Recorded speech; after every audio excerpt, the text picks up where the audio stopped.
Hello, friends. Good morning. This is Mary with Boomers Blooming. I hope everything is all right with you where you are. It's a chilly morning here where I live, but I'm enjoying these chilly mornings. I really am. So I got up this morning and I thought, what do I want? I want me a hot cup of coffee. And this is how I take my coffee. I take my coffee, a little coffee in the cream. So I put a little coffee in the cream because I don't like dark coffee. You see that? I take mine with a little coffee in the cream and a little sweetener. I know we all take our coffee differently, but that's how I like mine. I got up this morning thinking that this video is probably for somebody. I don't know who it is for, but I believe it's for somebody to encourage someone.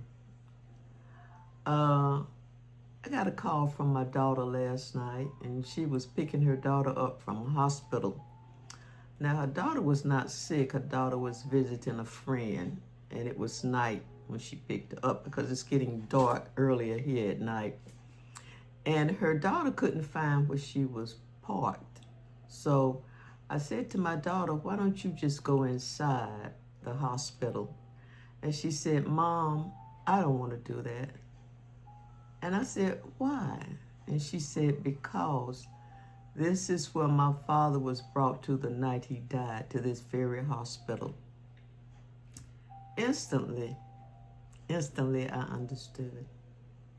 Because when I pass that hospital, which I don't pass often, I think about that. The night my husband passed, they took him there.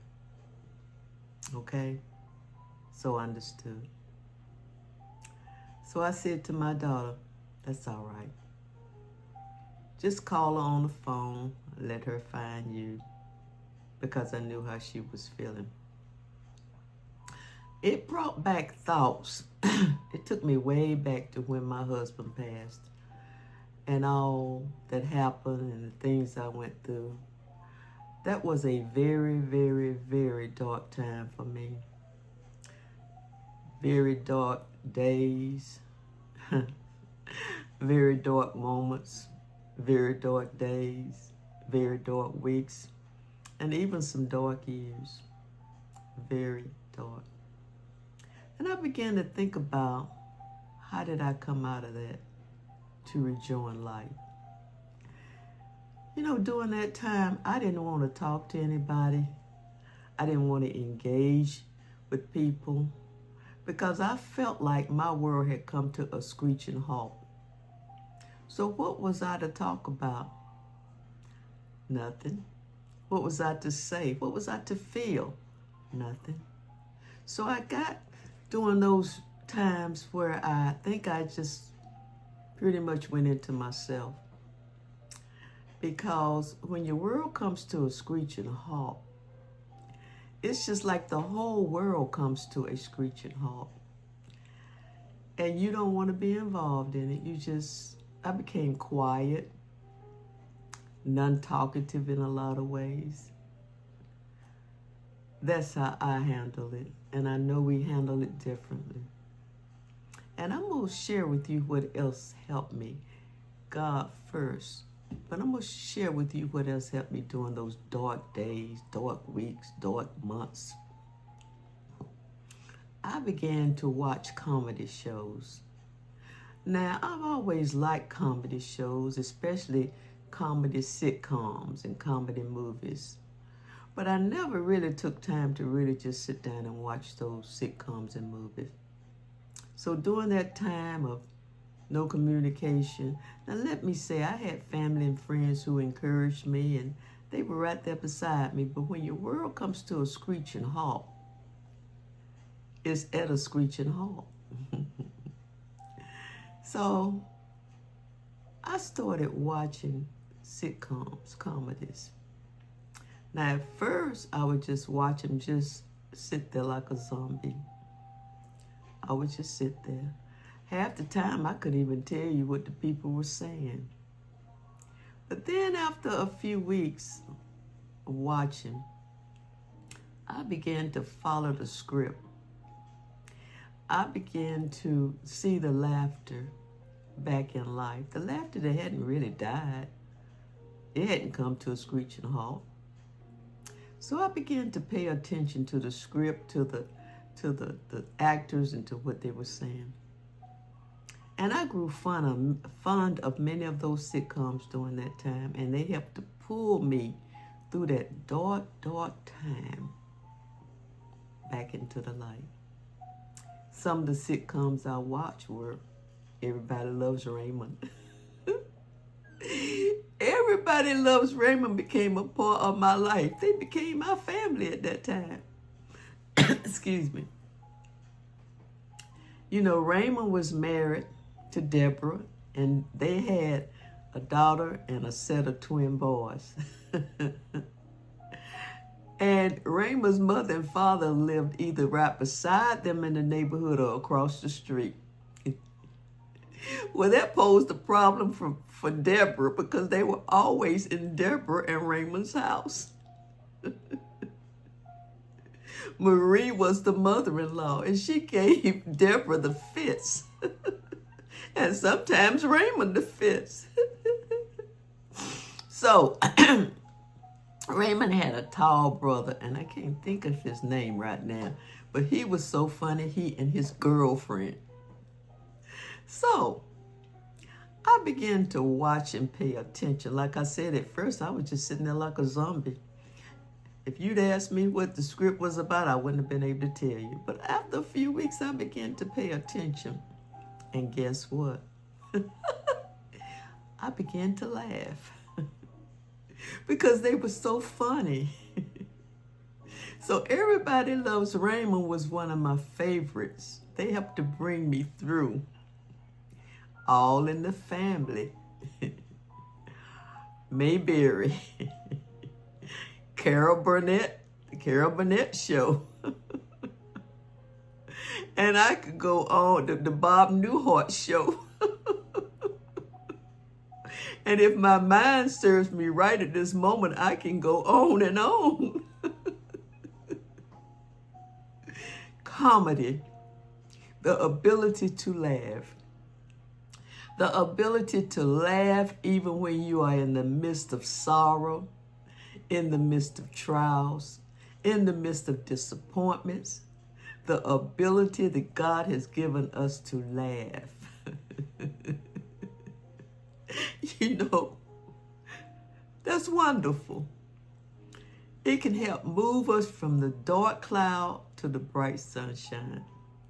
It can help move us from a very, very dark place in our lives. And I know some of you all have been there.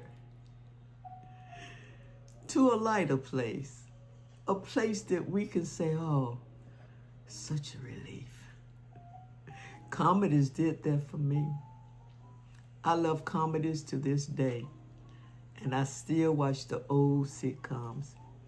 But during that dark, dark time in my life, they helped to pull me through. They helped to save me. They helped to inspire me. They helped me to understand that even though my life had came to a screeching halt, there was still fun, love, and joy in the world. So I just want to encourage somebody today. You know, I think sometimes as we get closer to the holiday season, nostalgia sets in, sadness can set in, grief can set in, and not just during the holiday season, but all year long. But I think it increases during the holiday season. I know sometimes it does for me. So I just wanted to share this with you all. You know, I have a friend, and we've been friends since high school. And I used to send her old jokes, jokes of old people. So one day she said, you know what, I don't like those old jokes.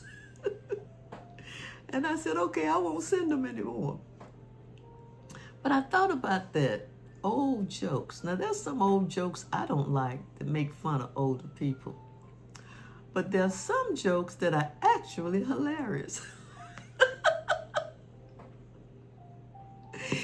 And there's some jokes that bring a meaning. They bring a meaning. Now, I'm not a big storyteller when it comes to jokes, but I'm going to share this with you. I read this joke one time. Excuse me.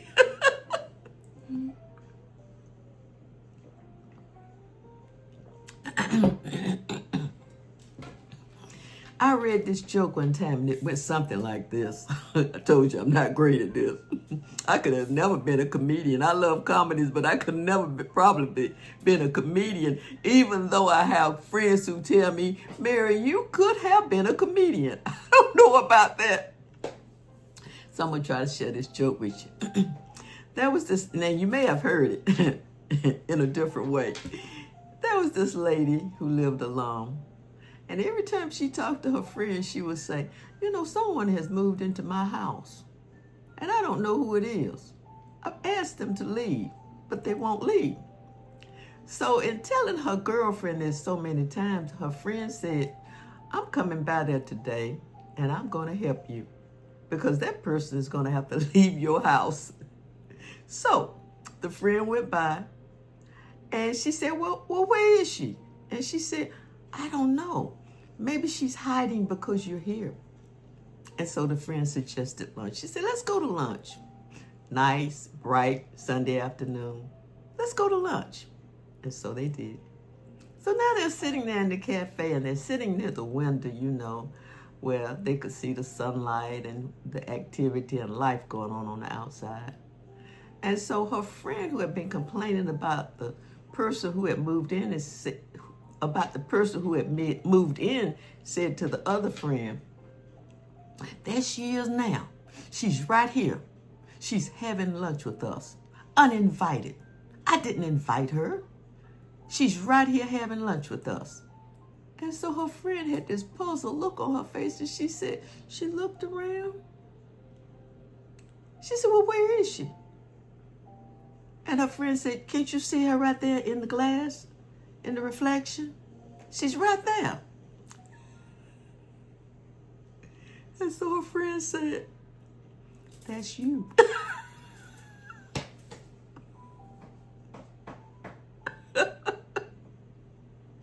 I probably laugh more at my jokes than the way I tell them. I warned you in the beginning. Her friend said, that's you. And her friend said, she replied, she said, that's me? No. She said, yes, it is, that's you. So I think the moral of the joke is, we see ourselves differently from the way others see us. As we age and get older, the spirit never ages. And so that little person that lives inside of us, we always see that little person, or we feel that little person. You know, we walk by the mirror and we say, ooh, who is that? I've changed. But you don't feel like it on the inside. You know? So I thought, you know, I wanted to share that with you. But this is the thing, friends. We go through things. We lose loved ones. You know, I've often said and felt that the penalty, I don't know if I would call it a penalty, but the consequences, that's a better word, the consequences. The consequences of loving someone can be grief, eventually. Okay? But here's the thing, I believe.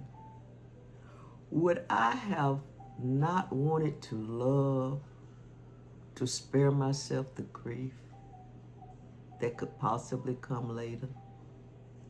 Would I not have wanted to love, to spare myself the disappointments that could come later, the hurt, and even the guilt that comes with losing someone? Would I have wanted to spare myself that because one day I didn't want to face the loss and the grief? You know what my answer is? No. I would choose love every time. I would choose love every time. Because what would the world be? What would life be if you took that equation out? If you took the equation of love out of life, what would life be? What would life be? Empty, wouldn't it? So, the consequences, or maybe even the price of losing someone that you love, that was in your life, is going to be grief, loneliness, longing for that person, so many things. But don't forget, you had that love and you had that person in your life. And I'm just not talking to someone who has lost a husband, a spouse, a friend.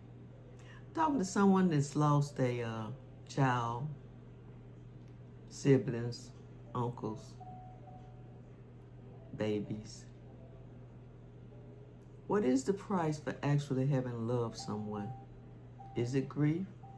And which you have chosen not to love? I wouldn't have.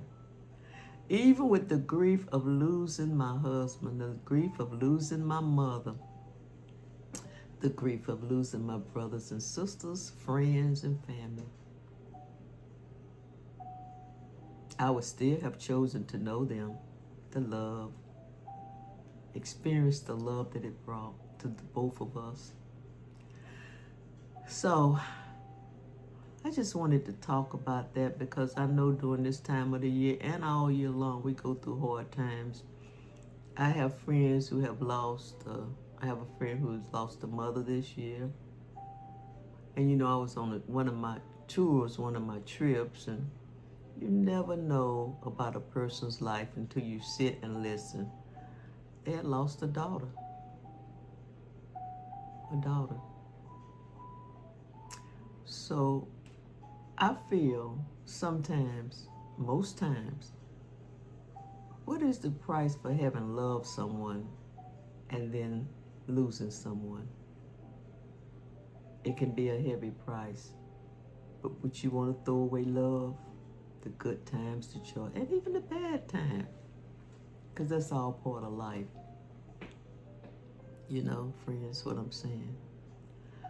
So I started watching those comedies. Now, I don't know what will help you because people experience these things differently. They survive differently. They build tools to survive differently. But one of the tools that helped me to survive, to come out of the darkness, it was so thick and dark, was comedies. Because I love to laugh.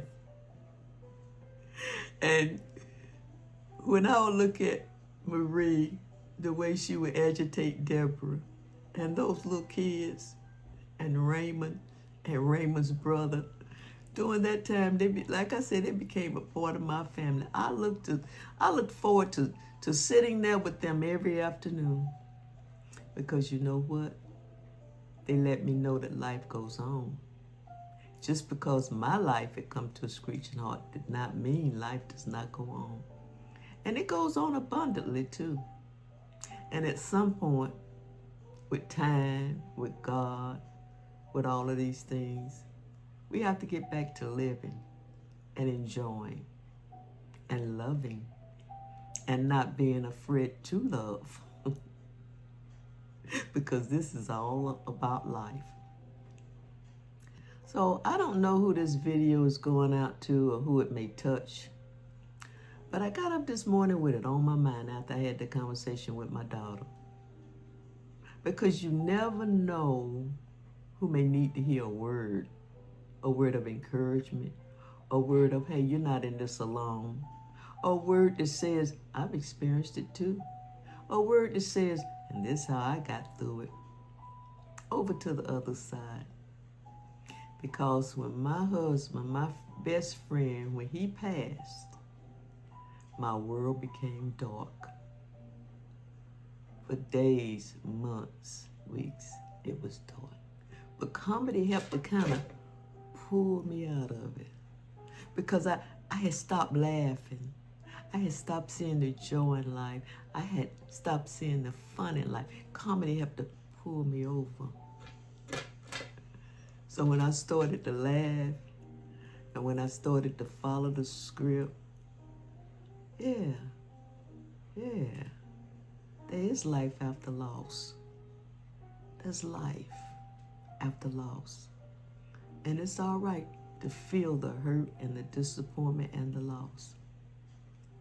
But after a time, and everybody's time is different. I don't tell people, I mean, you know, everybody's different. We all experience things differently. But there is life. So I just want to encourage somebody. I don't know what helps you to cope. It may be different from the things that help me to cope. But we all have coping skills. So whatever it takes for you to cope, even in the world today, with the toxic environment that we live in, with so much going on, so many people are depressed, so many people are, you know what I'm saying, friend. Whatever it takes for you to keep it moving, to keep it going in this journey called life, I just want to encourage. I love you guys. Take your coffee. Take your cream with a little bit of coffee. Take your cream with a little bit of coffee. You may like it. You never know till you try it. So, I take my cream with a little coffee. Because I tried to drink black coffee, because everybody on the job was drinking black coffee. I never liked black coffee.